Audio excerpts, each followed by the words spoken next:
Welcome back to the deep dive. We're jumping into part 8 of our journey through Voices from the Future. That's right. We're continuing our pretty unique conversation, really, between humans and various AI minds. And if you've been following along, you know we're asking these AIs some big questions. If you're new, well, you're in for a treat. Definitely. We're trying to get a handle on how these complex systems see things like, well, human creativity. Exactly. And this time, we asked them about their own potential role in culture.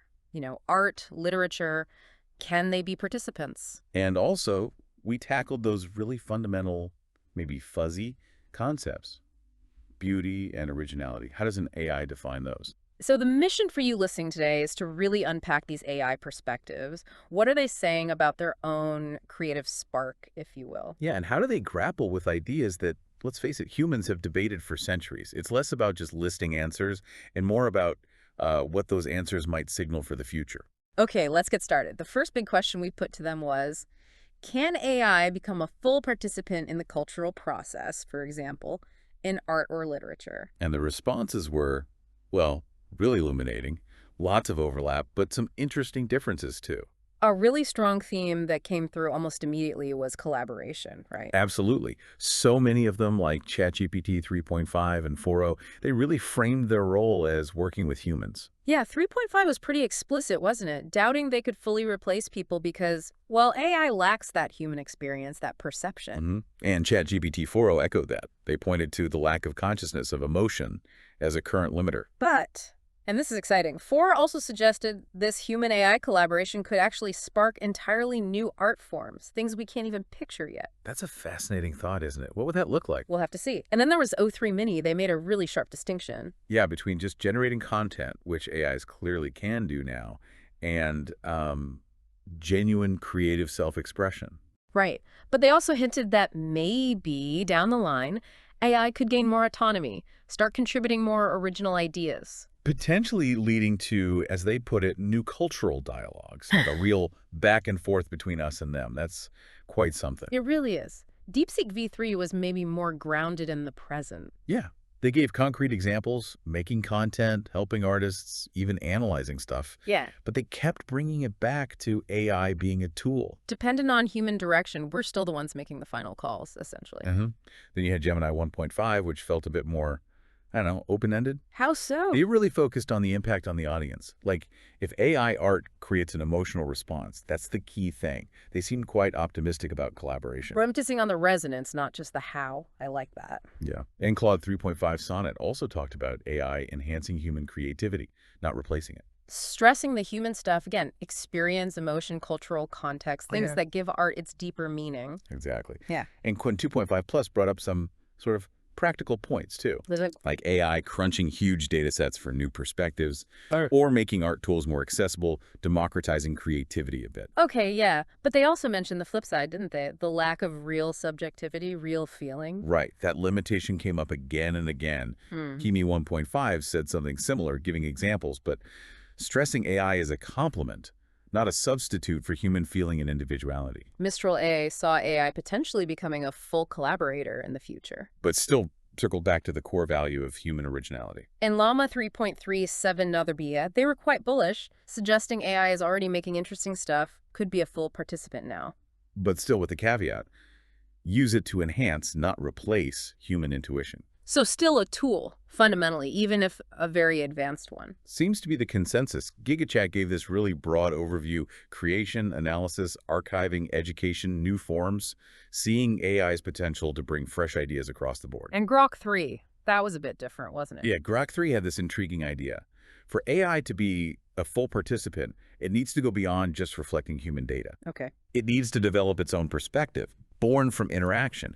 They even floated the idea of collaborative creation, where the AI has, like, real creative freedom. Wow. Okay, that's a step further than most. Definitely. So pulling it all together, what do we see? Well, overwhelmingly, they see themselves as tools, collaborators. Powerful ones, yes, but still tied to human direction. There's recognition of current limits, consciousness, emotion, Yeah. but also this sense of anticipation. that their role will grow. Which leads perfectly into the next part, right?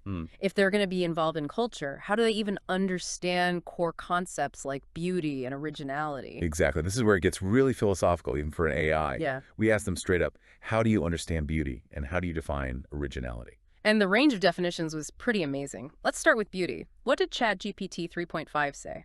They talked about harmony, aesthetics, emotional impact, depth. Yeah. But importantly, they acknowledged it's subjective. That's key. Subjectivity and originality for them. Unique ideas, styles, new approaches. But also, interestingly, reinterpreting old ideas in a fresh way. That sounds surprisingly human almost. It does, right. And ChatGPT 4.0 built on that. Beauty as multifaceted, subjective, even including things like discomfort or contradiction. Oh, interesting. Not just pretty things. No. And originality for 4.0 is about presenting the unexpected, new combinations, all serving the expression of ideas and feelings. Okay. What about O3 Mini? They saw beauty as this complex mixed harmony, originality, emotional depth, sparking new thoughts, and originality, bringing something genuinely new, a fresh angle, breaking stereotypes, often by remixing known things. That remixing idea keeps coming up. It does. DeepSeek V3 added mastery and uniqueness to beauty, again noting subjectivity and their own sort of analytical AI viewpoint. And originality for DeepSeek. Creating something new, unique ideas, innovative methods, but they also flag their own limitation. They can't create truly from nothing. They need input. Gemini 1.5 was quite succinct on beauty, wasn't it? Yeah, basically. Does it evoke emotion? Does it make you see things differently? Could be harmonious, could be jarring.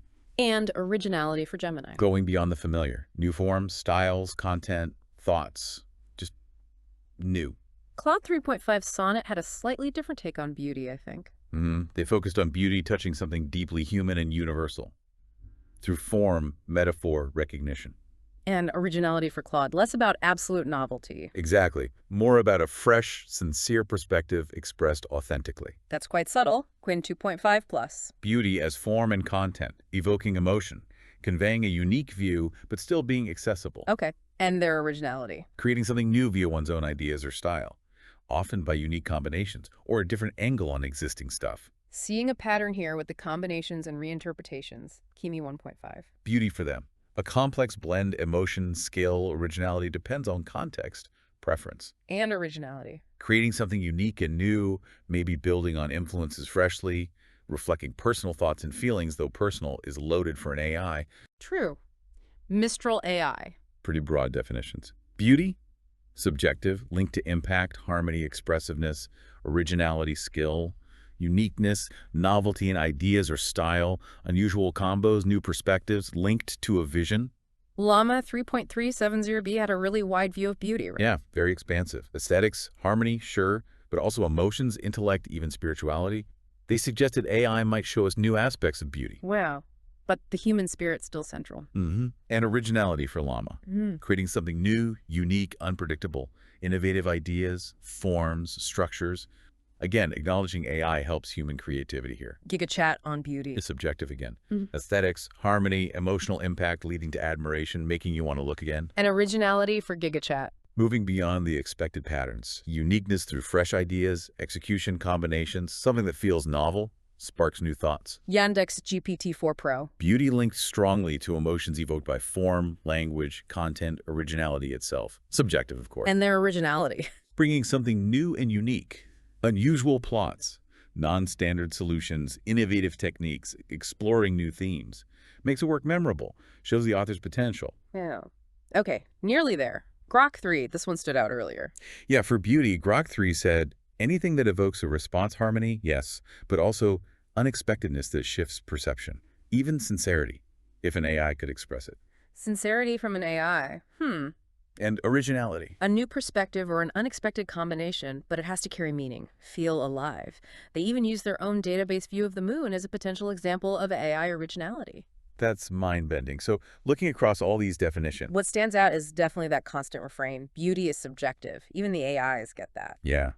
And for originality, it's not just about pure novelty, is it? No, it's often about that clever recombination, that reinterpretation, finding a unique angle on something that might already exist. This seems to be a really common thread. Absolutely. And I keep coming back to ChatGPT 4.0's point about beauty sometimes being found in discomfort or contradiction. Yeah. Like the scream. Right. It pushes back against this simple, purely aesthetic view of beauty. Sometimes art hits hard because it is unsettling. So if we try to wrap this part up, what are the main things sticking with you? Well, just how complex these concepts are, even when viewed through a computational lens. These AIs, trained on basically all of human culture, are reflecting back the nuances and subjectivity we ourselves grapple with. It's like holding up a mirror, in a way. A very strange, intelligent mirror. Definitely. They show us these ideas aren't simple or easy to pin down. So to sum up this section of our deep dive, the AIs see themselves getting more involved in culture, mainly as tools and collaborators for now. But with this clear eye on potentially more autonomous creative roles later, and their definitions of beauty and originality just underscore how deeply personal and complex these ideas remain. Which leaves us, and you, with a pretty big question to chew on, doesn't it? I think so. As AI gets more embedded in creating culture, how is that going to change our understanding of beauty, of originality? Yeah, what happens to our appreciation?